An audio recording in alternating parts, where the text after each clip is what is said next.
Hello दोस्तों, कैसे हैं आप सब लोग। सेट थ्योरी चल रहा है और उसमें एक्सरसाइज 1.1 जो है उसका जो बचा हुआ का जो पहला नंबर है क्वेश्चन है वो है कि एक सेट है जिसमें कि x सच दैट x एक विषम प्राकृत जो है आपको समझ में आ रहा है कि ये सेट बिल्डर फॉर्म में दिया हुआ है, इसको लिखना है आपको रोस्टर फॉर्म में। ठीक है, तो रोस्टर फॉर्म में लिखना है। तो इसमें क्या सूचीबद्ध, इसमें क्वेश्चन लिख रहा है कि सूचीबद्ध कीजिए, तो सूचीबद्ध करने का मतलब हो गया सेट के फॉर्म में लिखिए, तो ये रोस्टर फॉर्म में लिखना होगा हम लोगों को। तो देखिए, तो x एक विषम संख्या प्राकृत संख्या है, विषम प्राकृत संख्या है, तो एक सेट बनाइए, ठीक है, और उसमें प्राकृत संख्या डालिए।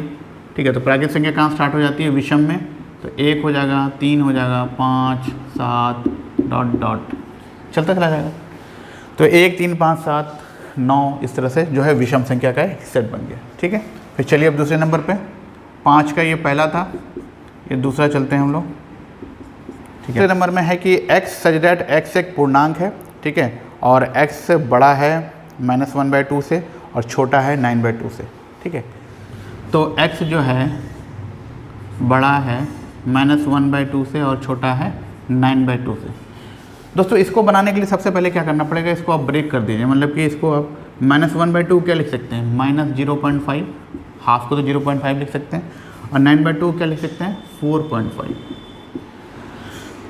तो इससे बड़ा लेना है और इससे छोटा लेना है। तो नंबर लाइन पे अगर आप बनाइएगा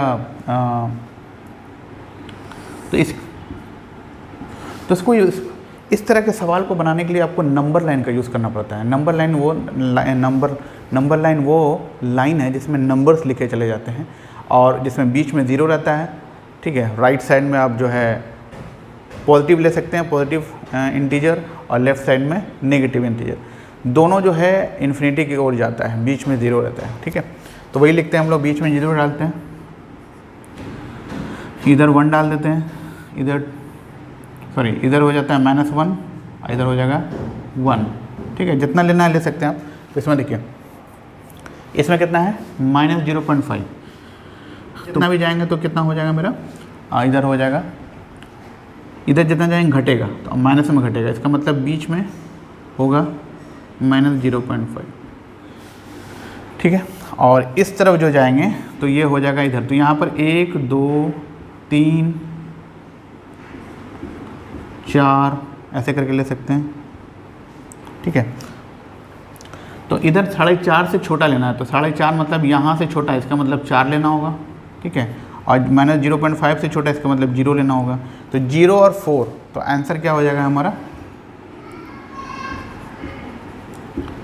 आंसर हो जाएगा, बी सेट बनाना था तो ये हो जाएगा हमारा 0, है ना, 1, 2, 3 और 4। ठीक है दोस्तों, क्यों? क्योंकि -0.5 से छोटा तो यही होगा, 0 होगा।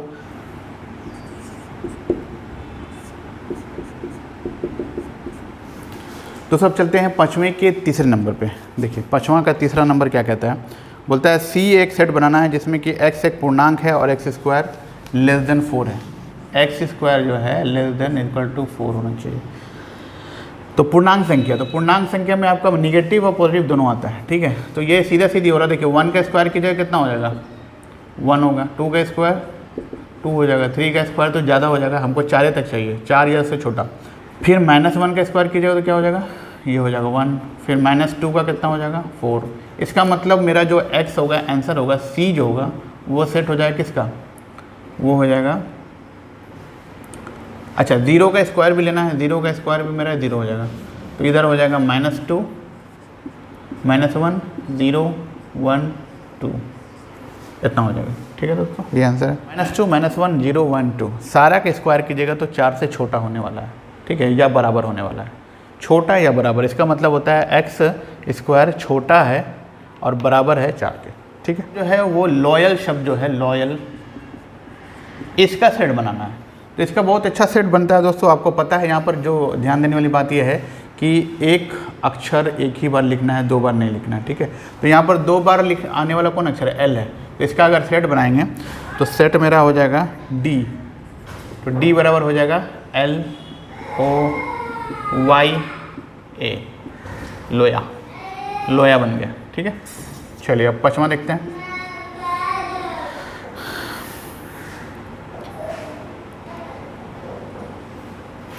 दोस्तों एक्स वर्ष पचमा जो है एक्स वर्ष का एक ऐसा महीना जिसमें 31 दिन नहीं आता है। बता भी दूंगा कि इस तरह से अब गिना जाता है, जैसे शुरू में जनवरी होता है तो 31 का होता है, तो जनवरी 31 का जो उठा हुआ है यहाँ पर दिख रहा है आपको, ये सब 31 दिन का है। तो 31 का जनवरी, फिर फरवरी, मार्च, अप्रैल, मई, जून, जुलाई, 31 वाला लिख देते हैं हम लोग। 31 वाला मंथ,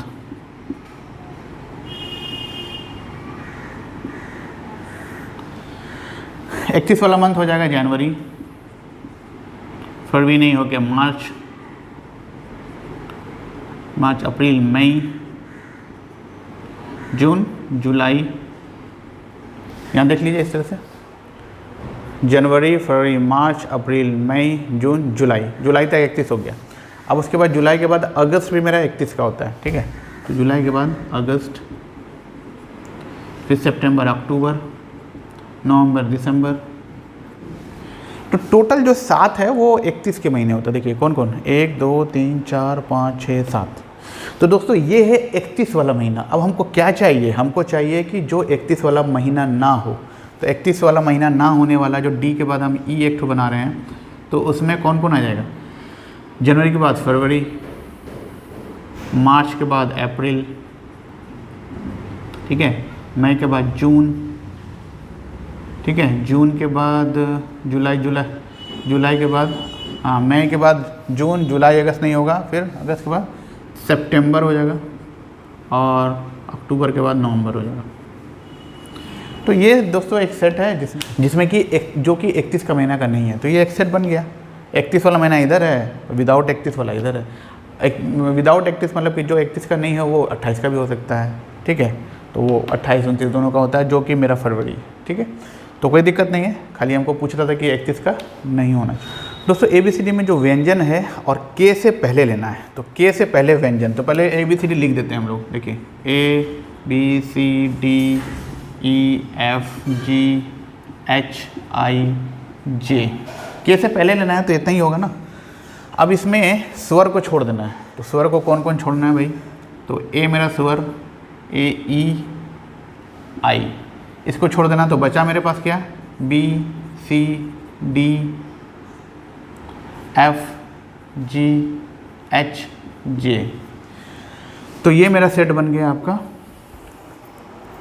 F। तो F मेरा एक सेट है जिसमें कि BCD FGHJ समाप्त। 6 क्वेश्चन था, 6 समाप्त हो गया, ठीक है दोस्तों। अब चौथा नंबर देखिए। चौथा नंबर में क्या करना है कि आपको इधर रोस्टर फॉर्म में दिया हुआ है, इधर सेट बिल्डर में लिखना है, ठीक है। आपको जो दिया हुआ है वो इस तरफ का दिया हुआ है, यानी रोस्टर में दिया हुआ है, उसको किसमें, समुच्चय निर्माण में करना है, ठीक है। रोस्टर से आपको किसमें करना है, सेट बिल्डर में तब्दील करना है। तो देखिए पहला नंबर देखिए 3 6 9 12। अब देखिए 3 का पहाड़ा है, तो 3 का पहाड़ा कैसे लिखा जा सकता है, तो 3 का पहाड़ा लिखेंगे ऐसे, 3 गुना 1 बराबर 3, 3 गुना 2 बराबर 6, 3 गुना 3 बराबर 9। तो हमको कहाँ तक चाहिए, 12 तक चाहिए। तो 3 गुना 4 बराबर 12, ठीक है। तो x बराबर, अगर इसको मान लें n, यानी कि ये जो आपका है टोटल, इसको n माने तो 3 गुना n लिख सकते हैं इसको, ठीक है। अब कहाँ तक लिखना है भाई, ब्रेक कहाँ पर लगेगा, यहाँ पर एक चीज़ और है, ब्रेक लगाना बहुत ज़रूरी है, नहीं तो ये चलता चला जाएगा। तो ब्रेक यहाँ पर लगा रहे हैं, ये मेरा ब्रेक है और ये मेरा एक तरह से ब्रेक है, ये मेरी गाड़ी है, ये मेरी गाड़ी, ये मेरी ब्रेक, ये मेरा ब्रेक। गाड़ी चल रही है, ब्रेक लगाना है, ठीक है। तो ब्रेक लगाना है क्या पे, ब्रेक कहाँ पर लगाना है, तो n 4 मतलब कि 4 से छोटा तक लगाना है, 4 के बराबर और 4 से छोटा। और कहाँ स्टार्ट है, 1 से स्टार्ट है। तो n छोटा है 4 से और n बड़ा है 1 से, 1 और 1 से बड़ा, ठीक है। सारा तो 1 से लेकर 4 तक। अब देखिए 2 4 8 16 32। अब ये क्या है, 2 का पावर है, यहाँ पर पावर चल रहा है, तो 2 का पावर 1 हो जाएगा 2, 2 का पावर 2 कितना होता है, 4 होता है। तो इस तरह से लिखेंगे। तो 2 का पावर 3 कितना होता है, 8। तो देखिए यहाँ मल्टीपल नहीं है, यहाँ पर पहाड़ा वाला बात नहीं है यहाँ पे। तो x सच दैट x बराबर 2 पावर n, ठीक है। तो जब भी पावर बढ़ रहा है, जो चीज़ बढ़ रहा है उसको n लेना है। बढ़ क्या रहा, पावर, तो पावर को n ले लिया। तो गाड़ी चली। अब यहाँ हमको ब्रेक लगाना, ब्रेक कहाँ पे लगाना, 32 पे ब्रेक लगा देना भाई। तो 32 कब आएगा, 2 दूनी 4 दूनी 8 दूनी 16 दूनी 32, 5 बार में आ जाएगा। तो 5 लिख करके ब्रेक लगा दीजिए। n छोटा होगा 5 से और बड़ा होगा 1 से। तो इस तरह से ये भी है, तो ये भी लग रहा है पावर है, 5 का पावर है, तो 5 का पावर चलता जा रहा, ब्रेक कहाँ लगेगा भाई 4 पे, क्योंकि 5 पंचे 25, 25 पंचे 125, 125 पंचे 625, तो 4 पे ब्रेक लगा देना है। फिर ये है 2 4 6, तो x ये क्या है भाई, ये तो सिंपल आपको दिख रहा है, इवन नेचुरल नंबर है, ठीक है, इवन सम संख्या, तो सम संख्या वाला में इसमें ब्रेक लगेगा नहीं लगेगा, ये चलता चला जा रहा है, तो ब्रेक छोड़ दीजिए उधर, काम खत्म। 100 पे ब्रेक लगेगा, तो लेकिन है क्या भाई, ये 1 का स्क्वायर n का स्क्वायर है, n का स्क्वायर यानी कि 1 का स्क्वायर 1, 2 का स्क्वायर 4, 3 का स्क्वायर 9, तो क्या चीज़ बढ़ रहा है, नीचे वाला बढ़ रहा है, तो नीचे वाला n दीजिएगा। ब्रेक कहाँ लगेगा, तो 10 पे जाके, क्योंकि 100 हो रहा है, तो 10 पे जाके ब्रेक लगाना। दोस्तों ये क्लियर है, ये वाला ही पे ज़्यादा थोड़ा दिक्कत होता है, अगर ये क्लियर हो जाता है तो बहुत कुछ आसान हो जाता है मामला, तो मामला आसान हो जाएगा, आगे भी होता रहेगा, ठीक है। दोस्तों अब चलते हैं हम लोग छठे नंबर पे। छठे नंबर में जो है इस तरफ दिया हुआ है, यानी कि लेफ़्ट साइड में दिया हुआ रोस्टर और राइट साइड में दिया हुआ है सेट बिल्डर। तो इस तरफ रोस्टर दिया हुआ है, इस तरफ सेट बिल्डर दिया हुआ है। अब दोनों को मिलान करना है, तो मिलान कैसे करेंगे, तो सबसे पहले देखिए आपको पहले चेक करना है कौन किससे मिलान हो रहा है, ठीक है। अब देखिए पहला नंबर है 1 2 3 6, तो 1 2 3 6 पहले जो अभाज्य संख्या है, जो खुद से कटे, अभाज्य संख्या मतलब जो एक और खुद से कटे, अभाज्य संख्या हो गया, जो एक और खुद से कटे उसे हम अभाज्य संख्या कहेंगे। तो पहला नंबर जो है उसको छोड़िए, दूसरा नंबर पे जाइए,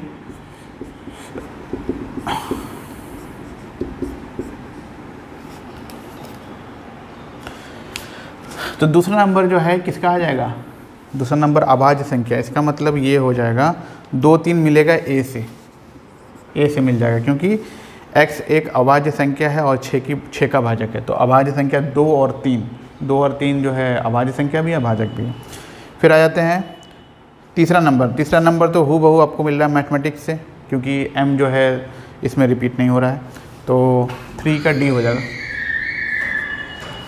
फिर बचा चौथा है 1 3 5 7 9, तो 1 3 5 7 9 कौन सा हो जाएगा, 10 से कम एक विषम प्राकृत संख्या, ठीक है, ये मिल जाएगा b से,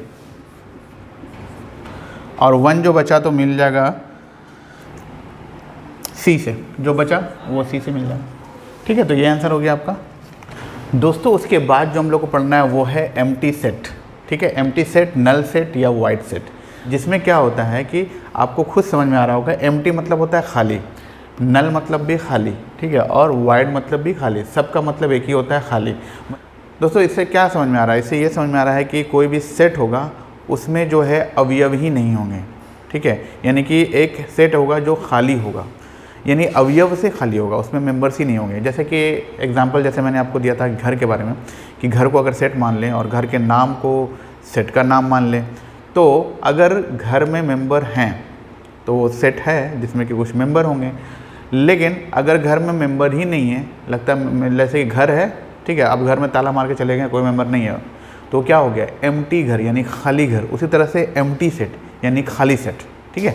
तो देखिए empty set, null set, void set, रिक्त समुच्चय, हिंदी में कहेंगे रिक्त समुच्चय, तो ऐसा समुच्चय जिसमें एक भी अवयव मौजूद नहीं होता है, ऐसा समुच्चय जिसमें एक भी अवयव यानी कि मेंबर उसमें हो ही नहीं, तो उसे क्या कहेंगे हम, रिक्त समुच्चय।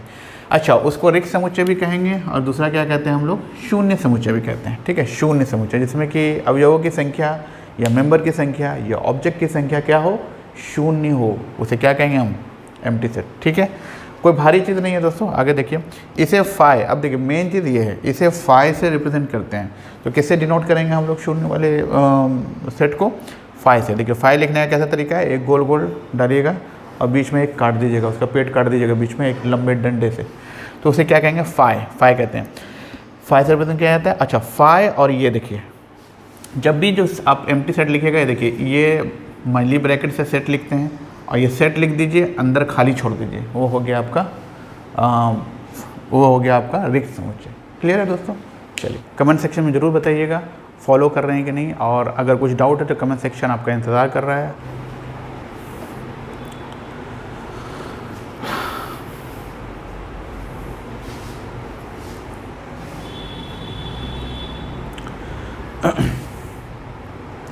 दोस्तों उसके बाद जो हम लोग को पढ़ना है वो है एम्प्टी सेट, ठीक है, एम्प्टी सेट, नल सेट या वाइड सेट। दोस्तों तीनों सेट जो है एक सेट का एक लिखने का तरीका है या सेट का एक रूप है, जिसमें क्या होता है कि आपको खुद समझ में आ रहा होगा। एम्प्टी मतलब होता है खाली, नल मतलब भी खाली, ठीक है, और वाइड मतलब भी खाली, सबका मतलब एक ही होता है खाली। मतलब इसका क्या मतलब हो गया कि यानी कि इसका मतलब ये होगा सर, दोस्तों इससे क्या समझ में आ रहा है, इससे ये समझ में आ रहा है कि कोई भी सेट होगा उसमें जो है अवयव ही नहीं होंगे, ठीक है। यानी कि एक सेट होगा जो खाली होगा, यानी अवयव से खाली होगा, उसमें मेंबर्स ही नहीं होंगे। जैसे कि एग्जांपल जैसे मैंने आपको दिया था घर के बारे में, कि घर को अगर सेट मान लें और घर के नाम को सेट का नाम मान लें, तो अगर घर में मेंबर हैं तो वो सेट है जिसमें कि कुछ मेंबर होंगे। लेकिन अगर घर में मेंबर ही नहीं है, लगता है जैसे कि घर है, ठीक है, अब घर में ताला मार के चले गए, कोई मेंबर नहीं है, तो क्या हो गया, एम्प्टी घर यानी खाली घर। उसी तरह से एम्प्टी सेट यानी खाली सेट, ठीक है। तो देखिए empty set, null set, void set, रिक्त समुच्चय, हिंदी में कहेंगे रिक्त समुच्चय। तो ऐसा समुच्चय जिसमें एक भी अवयव मौजूद नहीं होता है, ऐसा समुच्चय जिसमें एक भी अवयव यानी कि मेंबर उसमें हो ही नहीं, तो उसे क्या कहेंगे हम, रिक्त समुच्चय। अच्छा, उसको रिक्त समुच्चय भी कहेंगे, और दूसरा क्या कहते हैं हम लोग, शून्य समुच्चय भी कहते हैं, ठीक है। शून्य समुच्चय जिसमें कि अवयवों की संख्या या मेंबर की संख्या या ऑब्जेक्ट की संख्या क्या हो, शून्य हो, उसे क्या कहेंगे हम, एम्प्टी सेट, ठीक है। कोई भारी चीज़ नहीं है दोस्तों। आगे देखिए, इसे फाई, अब देखिए मेन चीज़ ये है, इसे फाई से रिप्रेजेंट करते हैं। तो किससे डिनोट करेंगे हम लोग शून्य वाले सेट को, फाई से। देखिए फाई लिखने का कैसा तरीका है, एक गोल गोल डालिएगा और बीच में एक काट दीजिएगा, उसका पेट काट दीजिएगा बीच में एक लंबे डंडे से, तो उसे क्या कहेंगे, फाई, फाई कहते हैं। फाई से रिप्रेजेंट किया जाता है। अच्छा, फाई, और ये देखिए जब भी जो आप एम्प्टी सेट लिखिएगा, ये देखिए ये मल्टी ब्रैकेट से सेट लिखते हैं, और ये सेट लिख दीजिए, अंदर खाली छोड़ दीजिए, वो हो गया आपका रिक्त समुच्चय। आप लोगों को सबको PDF प्रोवाइड किया जाएगा, ठीक है। आप कमेंट सेक्शन में भी PDF के बारे में पूछ सकते हैं, और जो टेलीग्राम चैनल है उस पर ज़रूर आप जुड़ जाइए, ताकि आपको सारा मटेरियल वहीं पर प्रोवाइड हो। इस वजह से आप लोग चैनल सब्सक्राइब कर लीजिएगा, और वीडियो अच्छा लगा तो शेयर कर लीजिएगा, और टेलीग्राम से ज़रूर जुड़िएगा। मिलते हैं दोस्तों अगले वीडियो में, तब तक के लिए टेक केयर, बाय बाय।